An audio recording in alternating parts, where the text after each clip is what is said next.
Sizni o'rningizda mani o'rnimda sizni Alloh yaratishi mumkin edi. To'g'rimi? Shunaqa bo'lishi mumkin edi. Bizda shunchaki o'sha maqsadimizni Alloh bizni nima uchun yaratganini tushunib yetishimiz kerak-da. Sizni ham, meni ham Alloh vazifalantirgan. Bizni vazifalarimiz bor. Insoniyat oldida, ummat oldida, jamiyat oldida bolam. Biz sizni kamsiz uchun, sizni ko'nglingiz og'rish uchun kelganimiz yo'q, qaytaga. Sizni ko'nglingizni olish uchun. Sizni yoningizda turib, Xudo xolisi katta bo'lguningizga qadar 18 mi mayli, 20 yoshga qadarmi, 25 gami, o'zingiz yo'lingizni topib mustahkam oyoqqa turib olguningizcha yoningizda turib berish uchun keldik bolam. Shuni siz his qiling. Xuddi yaqin qadrdon do'stingiz bo'ladi-yu.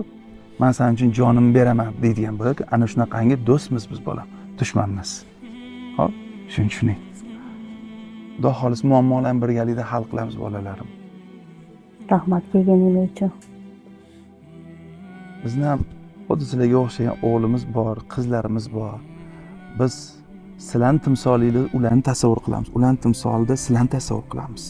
Bizni bolalarimizdan bular nima kam joyi bor deb, xuddi bizni bolalarimiz qanaqangi sharoitda, yaxshilikda, mehr oqibat qurushuvida katta bo'layotgan bo'lsak, shu muhitni, shu yaxshilikni sizlarga ham tortiq etish uchun kelamiz bolalarim.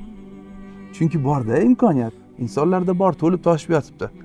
Boyni molda, kambag'alning haqqi bor azizlar. Bularda agar tanlash imkoniyati bo'lmaganda, bular ham yaxshi hayotni, to'kin sochilikni tanlamasmidilar. Bu Allohning tanlovi. Sinovli, imtihonli dunyoning imtihonlari mana shu. Mana bu bolamni